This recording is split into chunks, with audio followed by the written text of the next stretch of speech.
Thus saying, from her side the fatal key, sad instrument of all our woe, she took, and towards the gate, rolling her bestial train, forthwith the huge portcullis high up drew, which but herself not all the Stygian powers could once have moved. Then in the keyhole turns the intricate wards, and every bolt and bar of massy iron or solid rock with ease unfastens, on a sudden open fly with impetuous recoil and jarring sound. The infernal doors, and on their hinges great harsh thunder, that the lowest bottom shook of Erebus, she opened, but to shut excelled her power. The gates wide open stood, that with extended wings a bannered host under spread ensigns marching might pass through, with horse and chariots ranked in loose array, so wide they stood, and like a furnace mouth cast forth redounding smoke and ruddy flame before their eyes in sudden view appear, the secrets of the hoary deep. A dark, illimitable ocean without bound, without dimension, where length, breadth, and height, and time, and place are lost. Where eldest night and chaos, ancestors of nature, hold eternal anarchy amidst the noise of endless wars, and by confusion stand, for hot, cold, moist, and dry, for champions fierce, strive here for mastery, and to battle bring the embryon atoms, they around the flag of each his faction in their several clans, light armed or heavy, sharp, smooth, swift, or slow, swarm populous, unnumbered as the sands of Barca or Cyrene's torrid soil, levied to the side with warring winds, and poise their lighter wings. To whom these most adhere, he rules a moment, chaos umpire sits, and by decision more embroils the fray, by which he reigns. Next him high arbiter chance governs all. Into the wild abyss, the womb of nature, and perhaps her grave, of neither sea nor shore, nor air nor fire, but all these in their pregnant causes mixed confusedly, and which thus must ever fight, unless the Almighty Maker them ordain his dark materials to create more worlds. Into this wild abyss the wary fiend stood on the brink of hell, and looked awhile, pondering his voyage, for no narrow frith he had to cross, nor was his ear less peeled with noises loud and ruinous, to compare great things with small, than when Bologna storms with all her battering engines bent to raise some capital city, or less than if this frame of heaven were falling, and these elements in mutiny had from her axle torn the steadfast earth. At last his sail broad vans he spreads for flight, and in the surging smoke uplifted spurns the ground. Thence many a league, as in a cloudy chair ascending rides audacious, but that seat soon failing, meets a vast vacuity all unawares. Fluttering his pennons vain, plumb down he drops 10,000 fathoms deep. And to this hour down he had been falling, had not by ill chance the strong rebuff of some tumultuous cloud, instinct with fire and nitre, hurried him as many miles aloft. That fury stayed quenched in a boggy citrus. Neither sea nor good dry land, nigh foundered on he fares, treading the crude consistence. Half on foot, half flying, behooves him now both oar and sail, as when a griffin through the wilderness with winged course o'er hill or moory dale pursues the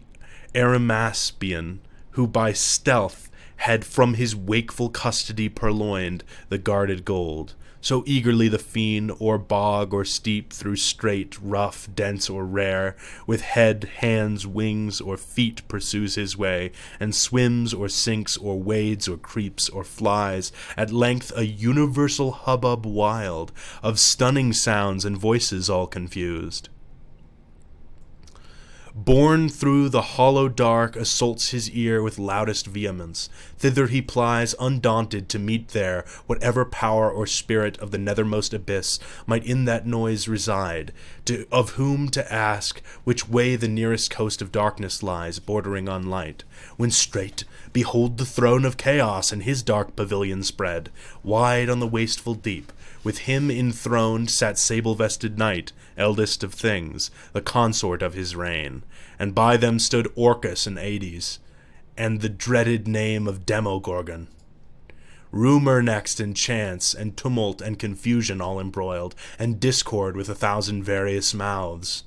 To whom Satan turning boldly thus, "Ye powers and spirits of this nethermost abyss, chaos and ancient night, I come no spy, with purpose to explore or to disturb the secrets of your realm, but by constraint wandering this darksome desert, as my way lies through your spacious empire up to light, alone and without guide, half lost, I seek what readiest path leads where your gloomy bounds confine with heaven, or, if some other place from your dominion won the ethereal king possesses lately, thither to arrive I travel this profound, direct my course. Directed no mean recompense it brings to your behoof, if I that region loss, all usurpation thence expelled, reduce to her original darkness in your sway, which is my present journey, and once more erect the standard there of ancient night. Yours be the advantage, all, mine the revenge."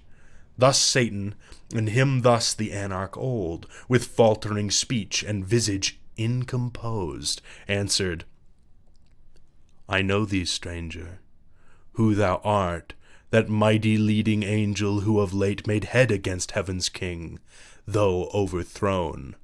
I saw and heard, for such a numerous host fled not in silence through the frighted deep with ruin upon ruin, rout on rout, confusion worse confounded, and heaven gates poured out by millions her victorious bands, pursuing. I upon my frontiers here keep residence, if all I can will serve that little which is left so to defend, encroached on still through our intestine broils, weakening the scepter of old night. First hell, your dungeon stretching far and wide beneath, now lately heaven and earth, another world, hung o'er my realm linked in a golden chain. To that side heaven from whence your legions fell, if that way be your walk, you have not far. So much the nearer danger go and speed, havoc and spoil and ruin are my gain."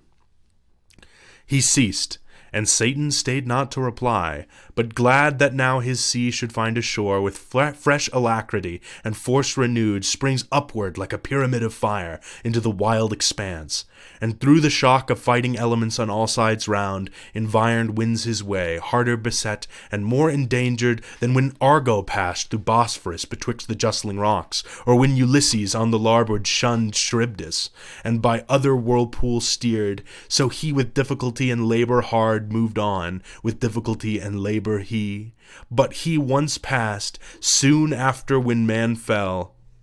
strange alteration, sin and death amain, following his track, such was the will of heaven, paved after him a broad and beaten way over the dark abyss, whose boiling gulf tamely endured a bridge of wondrous length. From hell continued reaching the utmost orb of this frail world, by which the spirits perverse, with easy intercourse, pass to and fro to tempt or punish mortals, except whom God and good angels guard by special grace. But now at last the sacred influence of light appears, and from the walls of heaven shoots far into the bosom of dim night a glimmering dawn. Here nature first begins her farthest verge, and chaos to retire, as from her outmost works a broken foe, with tumult less and with less hostile din.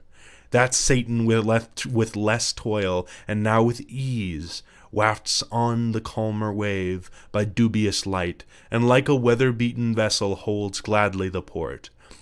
Though shrouds and tackle torn, or in the emptier waste resembling air, weighs his spread wings, at leisure to behold far off the imperial heaven, extended wide in circuit, undetermined square or round, with opal towers and battlements adorned, of living sapphire, once his native seat. And fast by hanging in a golden chain, this pendant world, in bigness as a star, of smallest magnitude close by the moon, thither full fraught with mischievous revenge, accursed, and in a cursed hour he hies.